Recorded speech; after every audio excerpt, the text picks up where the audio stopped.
Boa noite, irmãos e irmãs. Sejam todos muito bem-vindos a mais um encontro da noite de hoje. Hoje teremos o nosso querido Léo falando sobre razão e fé. Então, antes de passarmos a palavra para ele, vamos fazer um centramento, vamos fechar nossos olhos, agradecer por mais esse momento, agradecermos o dia. Vamos aproveitar esse momento em que sintonizamos agora nesse canal. Vamos nos unir em oração pelo nosso planeta, emanando as mais puras energias de paz, de luz, de saúde, de justiça, de caridade.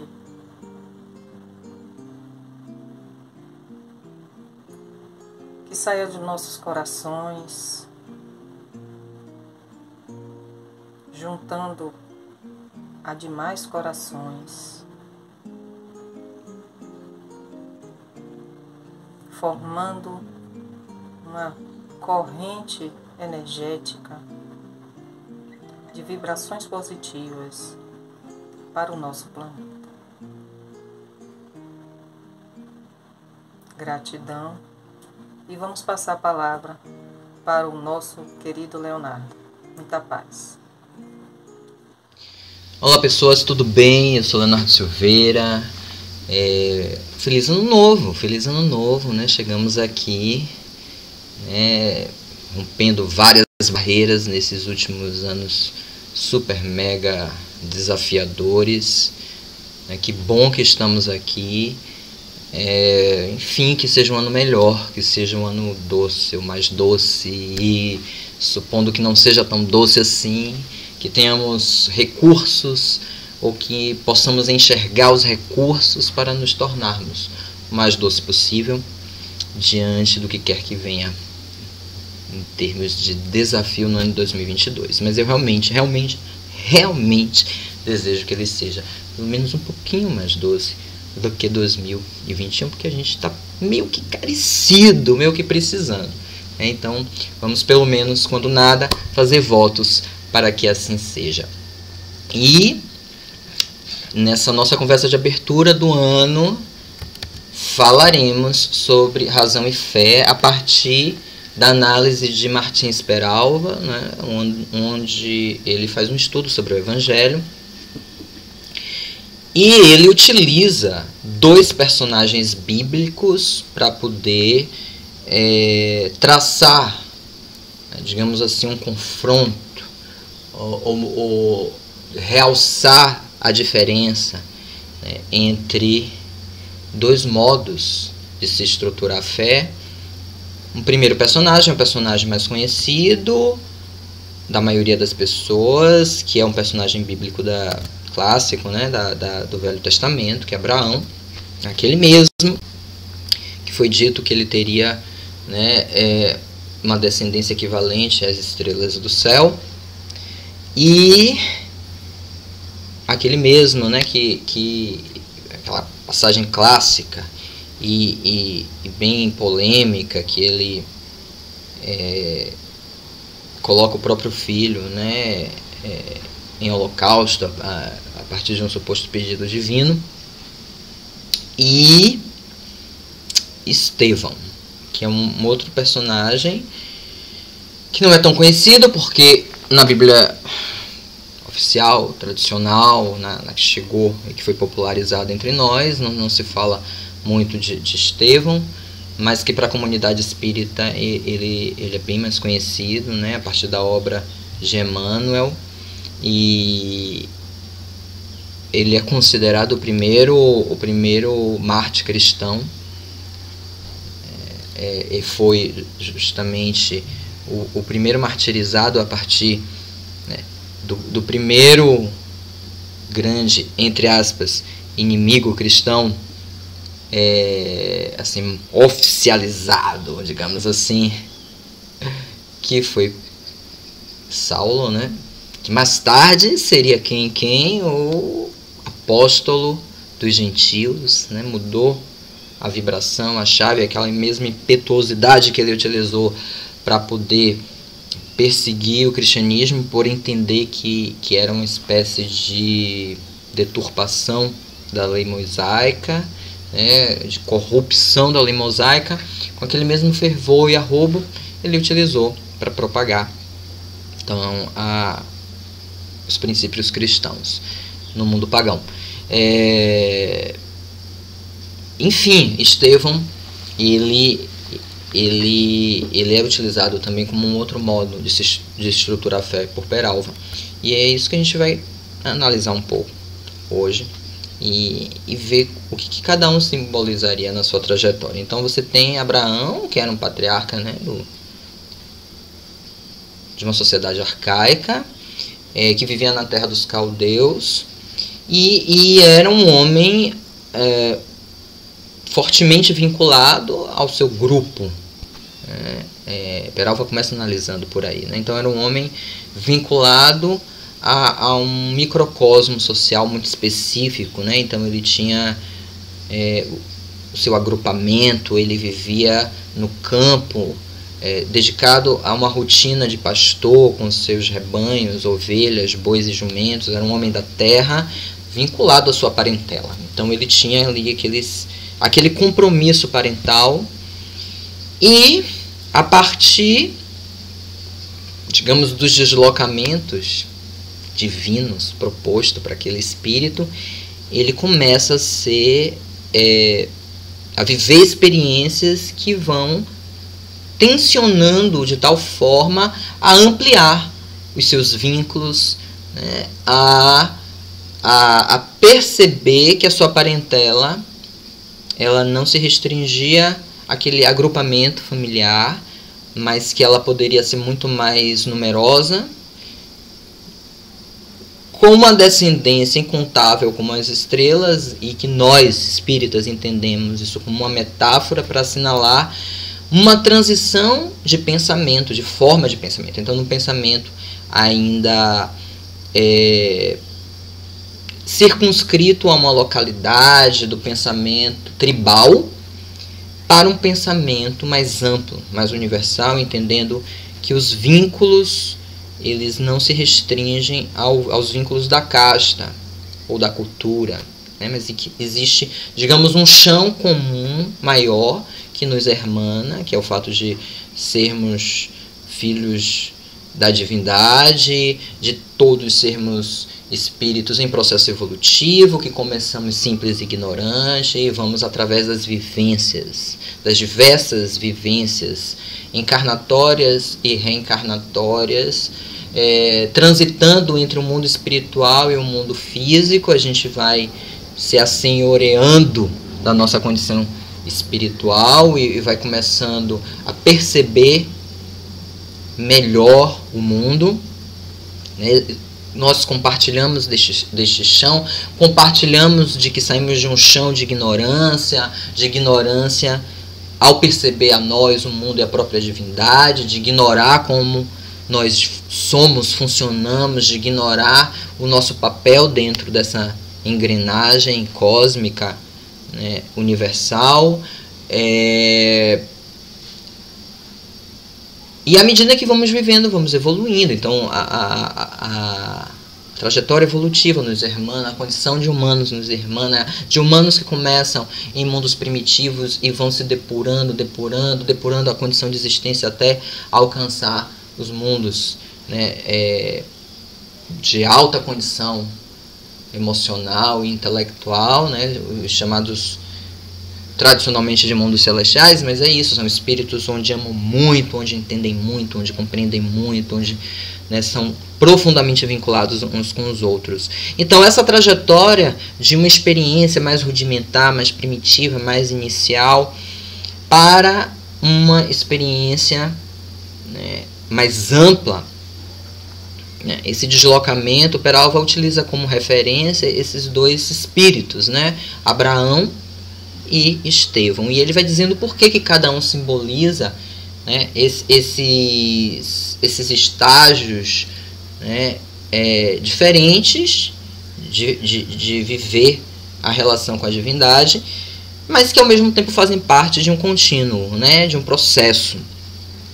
Então, Abraão, ele é convidado a viver experiências que vão ampliando os horizontes, né, para além da parentela, para além da família específica, né, para além daquela comunidade, né, onde ele vai percebendo que os vínculos com a condição humana eles extrapolam, né, digamos, esses contornos iniciais.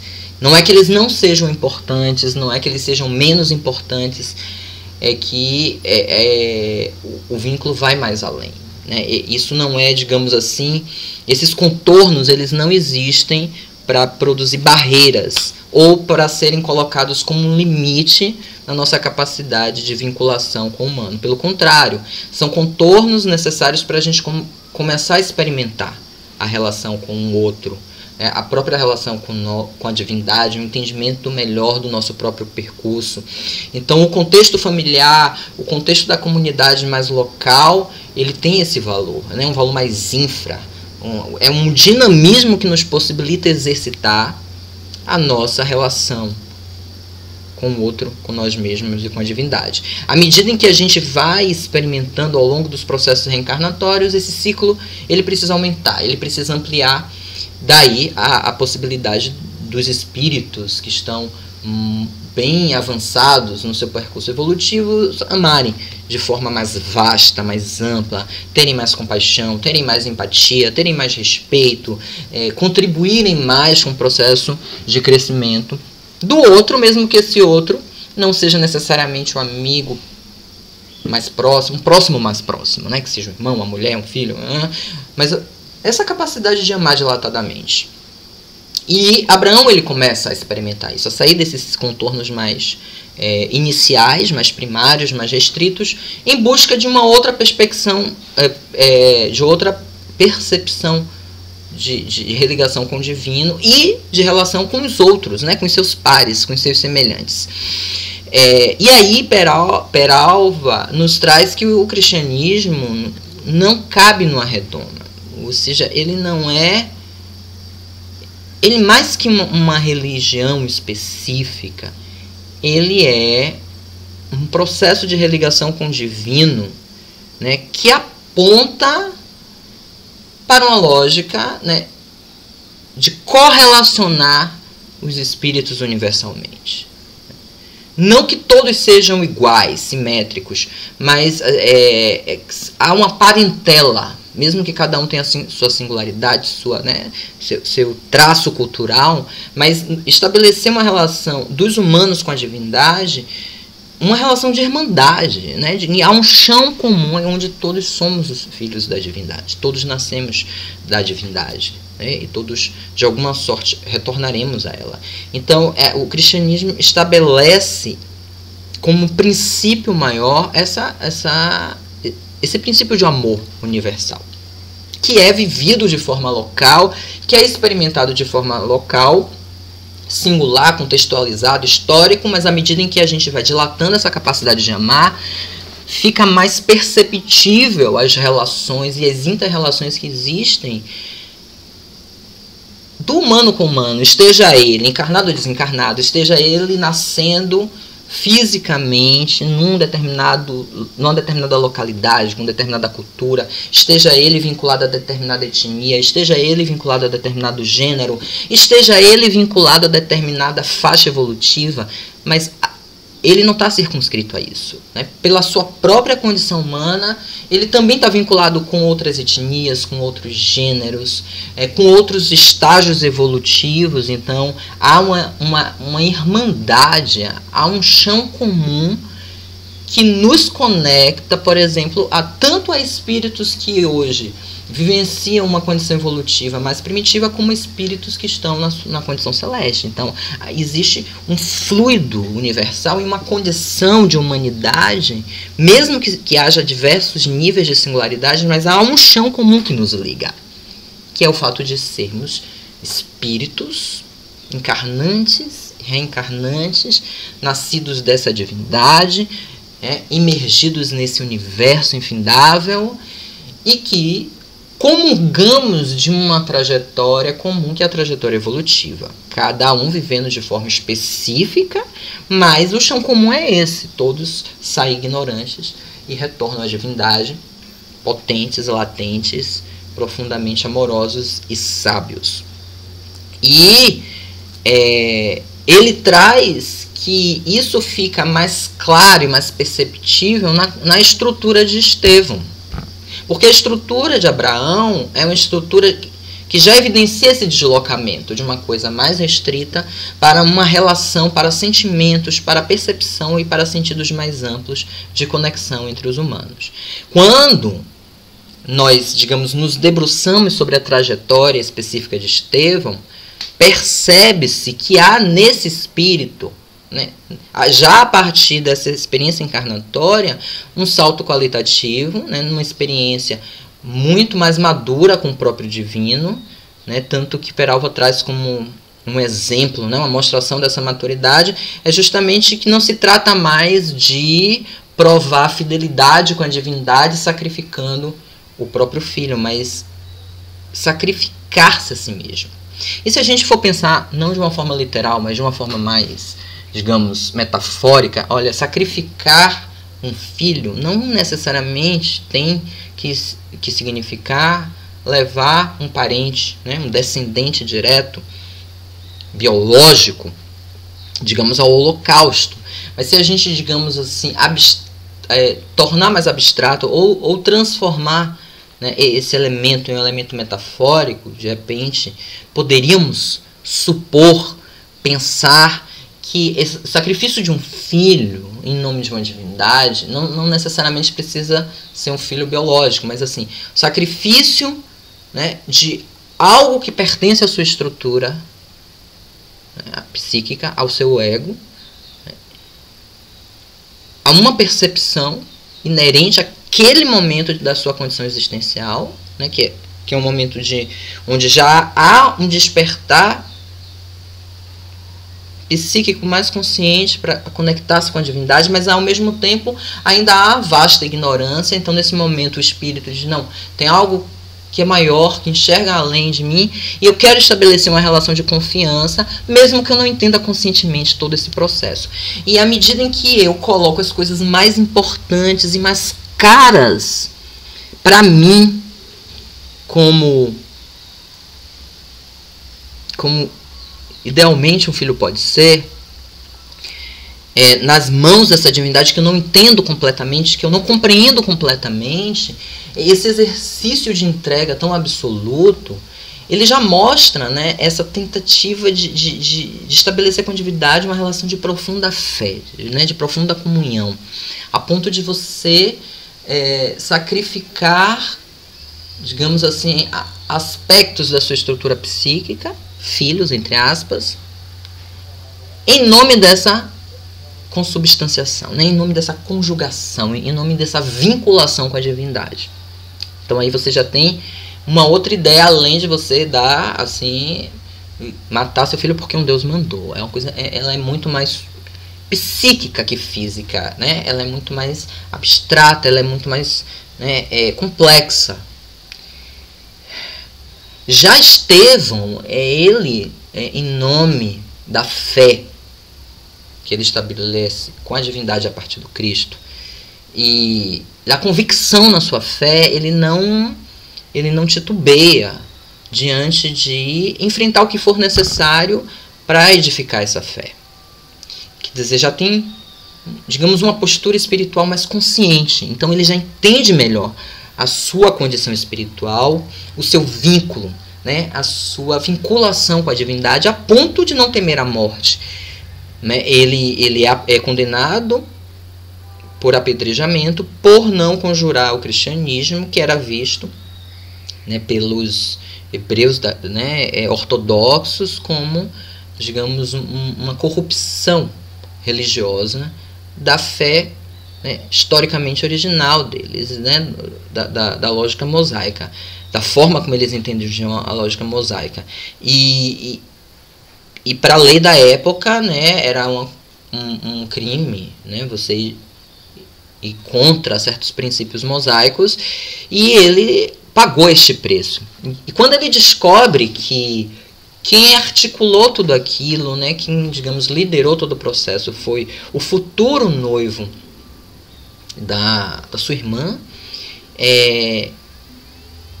ao contrário do que a maioria de nós faria, de ficar possesso, com muito ódio, com muita raiva, né, porque ele foi, enfim, agredido em diversos níveis por aquele espírito, ele conseguiu ter compaixão, conseguiu ter empatia e conseguiu uma coisa que talvez seja a mostra mais evidente, digamos, da lucidez espiritual de Estevão, é que quando ele descobre que Saulo, que mais tarde se tornaria em Paulo de Tarso, era o noivo, ou seja, o seu perseguidor, o homem que articulou intelectualmente a sua prisão, o seu cárcere, a sua tortura e a sua morte violenta,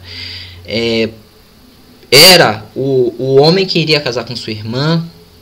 Quando ele finalmente descobriu isso, ele fez um comentário em relação a Saulo para Abigail, a irmã dele, que para mim é a mostração da lucidez, né, e de como de fato esse trecho me fez enxergar o nível de maturidade espiritual de Estevão dentro dessa perspectiva de uma fé mais racional, no sentido de mais consciente, né?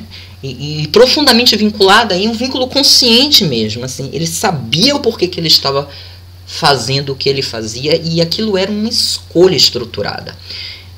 Quando ele diz para Abigail que ela não fique com raiva de Saulo por ter liderado todo aquele processo, porque ela era absolutamente louca pelo irmão, né? Eles não se viam há muito tempo, porque ele tinha sido exilado e escravizado, né, para proteger o pai de uma série de vilanias, né, e de agressões e de estratégias de vingança e de poder. Ele termina sendo condenado ao exílio e é escravizado. Mas, enfim, diante da sua maturidade espiritual, a própria divindade, né, o auxilia a sair daquela condição de subjugação, e ele passa a conhecer os princípios crísticos e a seguir. E isso termina fazendo com que Saulo, né, se aproxime dele na condição de adversário, e o desfecho, né, que eu estou narrando agora, se dá por conta desse processo. E aí, quando ele percebe que Saulo, na verdade, era o grande amor, né, o grande amor da irmã, ele diz: olha, não tenha no seu noivo um inimigo, tem um irmão. Saulo deve ser bom e generoso, defendeu Moisés até o fim.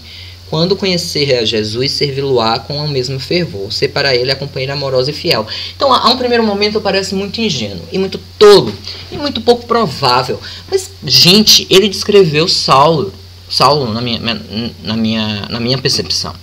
Porque, de fato, não é à toa que esse espírito, mais tarde, e na mesma condição encarnatória, se transforma no apóstolo dos gentios.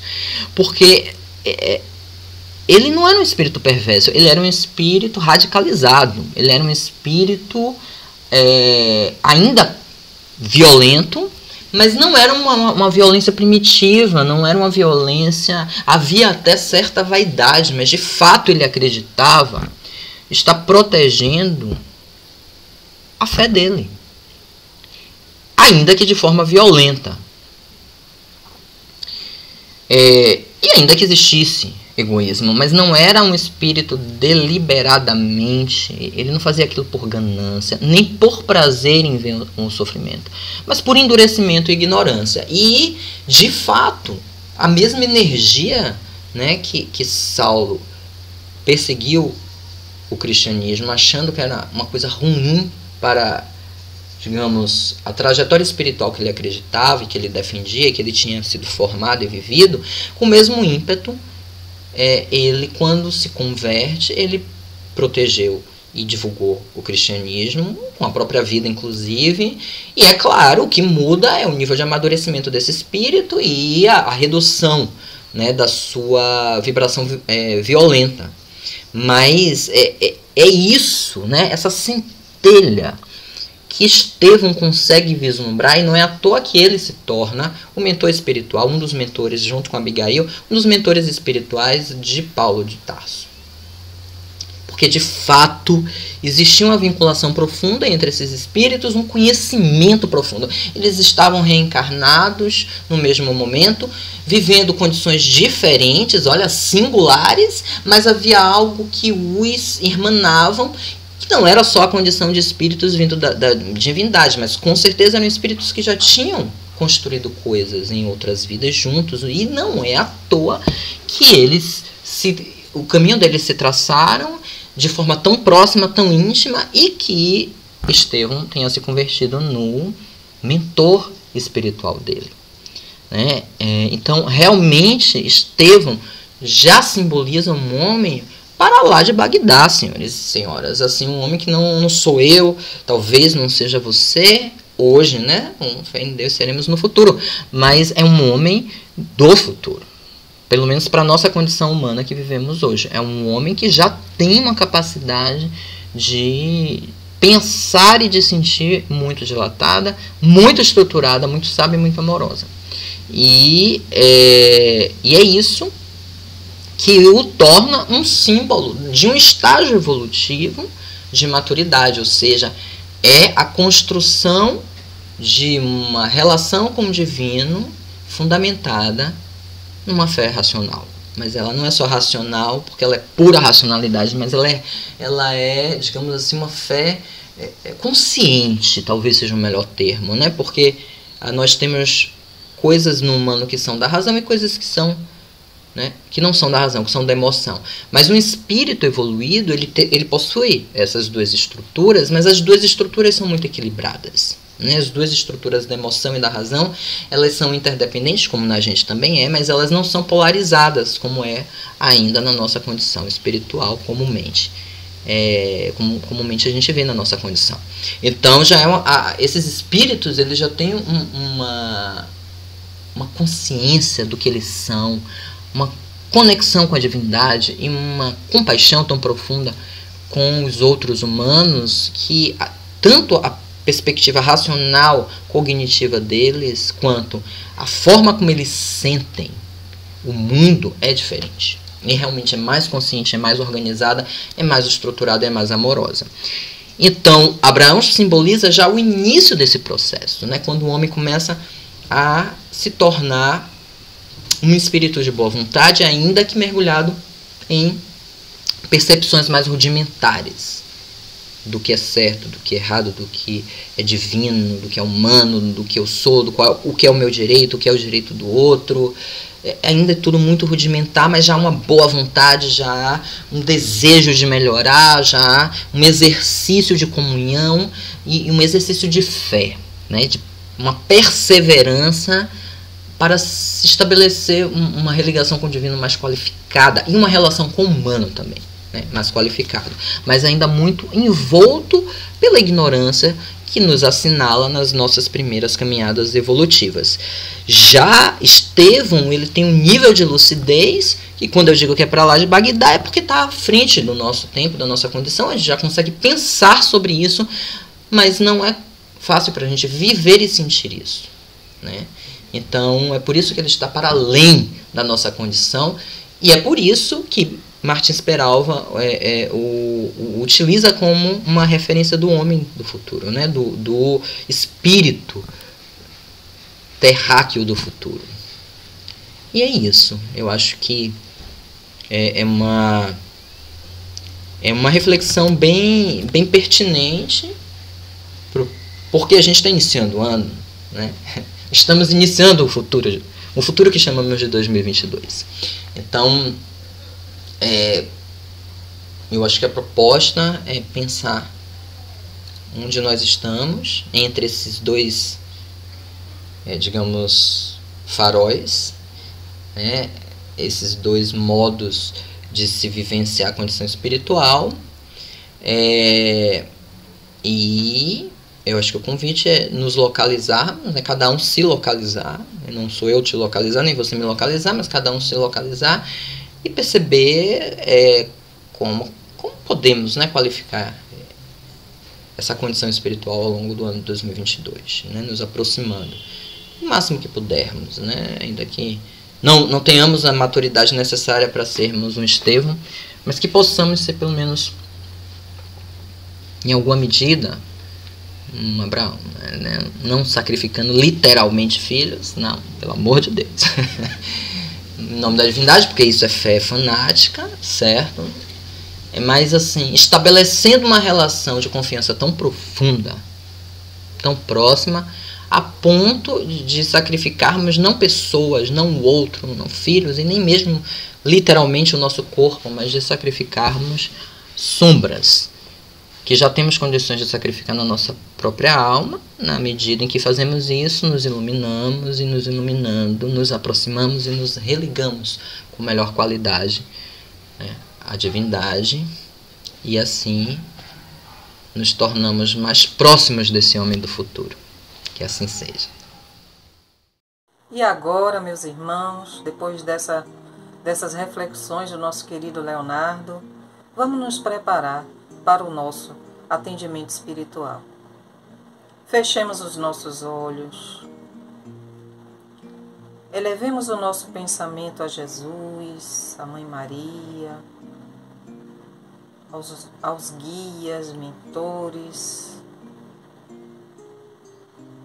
toda essa pleiade de espíritos luminosos que estão sempre conosco a nos ajudar a fazer esse atendimento espiritual.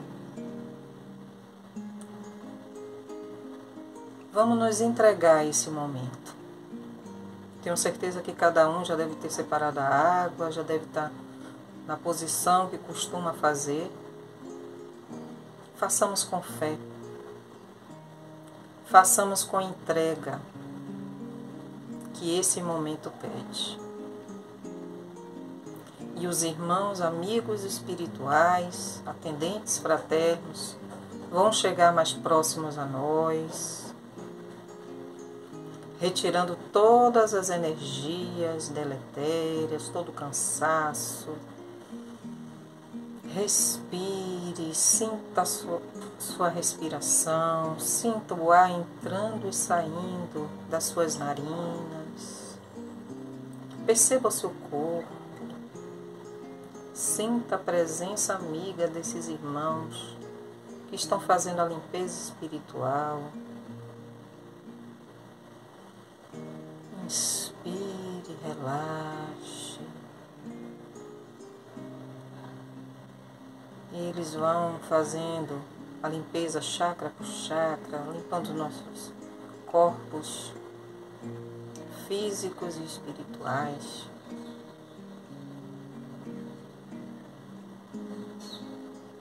Trazendo agora a energia do alto, a energia pura do jardim de Nossa Senhora, das rosas de Nossa Senhora, e vão derramando sobre nós pétalas de rosa espirituais. Inspire, sinta essas pétalas caindo sobre o seu chakra coronário, passando pelo seu chakra frontal, chakra laríngeo, cardíaco. Expanda o seu chakra cardíaco, abra o peito, sinta essas energias que os irmãos estão emanando, e vai para o seu chakra umbilical, seu chakra esplênico, seu chakra básico, retornando para o chakra coronário novamente. E eles vão fazendo esse movimento com essas pétalas espirituais, passando por todo o nosso corpo, físico e extrafísico. Gratidão, meus irmãos, por esse passe maravilhoso. Gratidão a esse trabalho feito por esses irmãos amigos. E encerrando esse momento, dizemos que o círculo branco da paz e da harmonia se feche e se expanda através de nós e que a luz de Jesus e de Maria nos envolva, nos ampare e nos acalme e nos dê dias de luz, dias de paz, dias maravilhosos, final de semana cheio de bênçãos. Que assim seja. Até a próxima. Muita paz.